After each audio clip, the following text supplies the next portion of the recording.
all men agree that a just distribution must be according to merit in some sense. They do not all specify the same sort of merit, but Democrats identify with freemen, supporters of oligarchy with wealth or noble birth, and supporters of aristocracy with excellence. When a distribution is made from the common funds of a partnership, it will be according to the same ratio which the funds were put into the business by the partners, and any violation of this kind of justice would be an injustice. People are different and unequal and yet must be somehow equated. This is why all things that are exchanged must be comparable, and to this end, money has been introduced as an intermediate, for it measures all things. In truth, demand holds things together, and without it, there would be no exchange.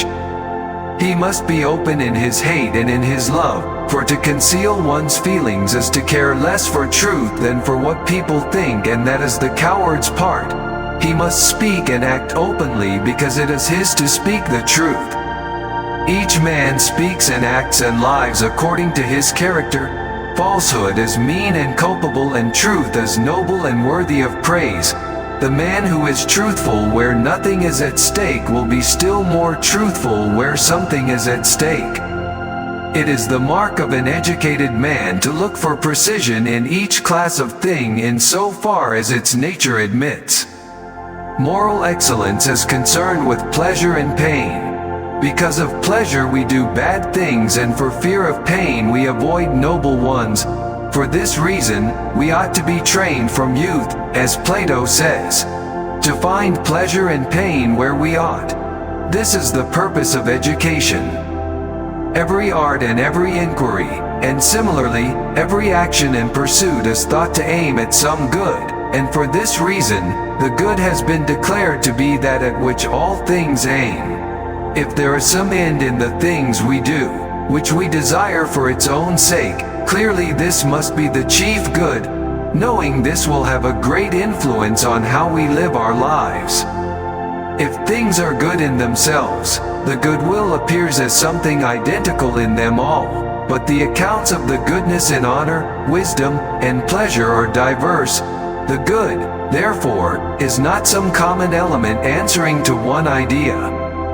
Even if there be one good which is universally predictable or is capable of independent existence, it could not be attained by man. If we consider the function of man to be a certain kind of life, and this to be an activity of the soul implying a rational principle, and the function of a good man to be the noble performance of these, and if any action is well performed when it is performed in accordance with the appropriate principle, if this is the case, human good turns out to be activity of the soul in accordance with virtue.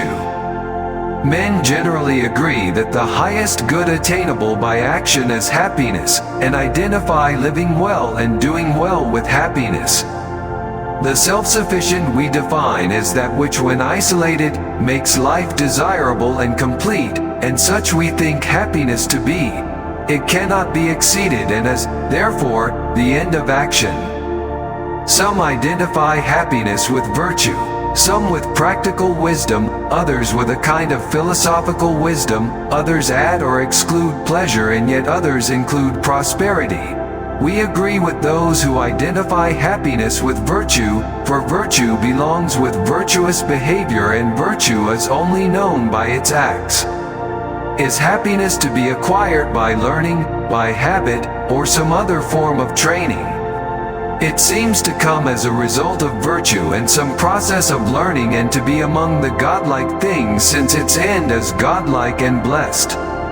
No happy man can become miserable, for he will never do acts that are hateful and mean.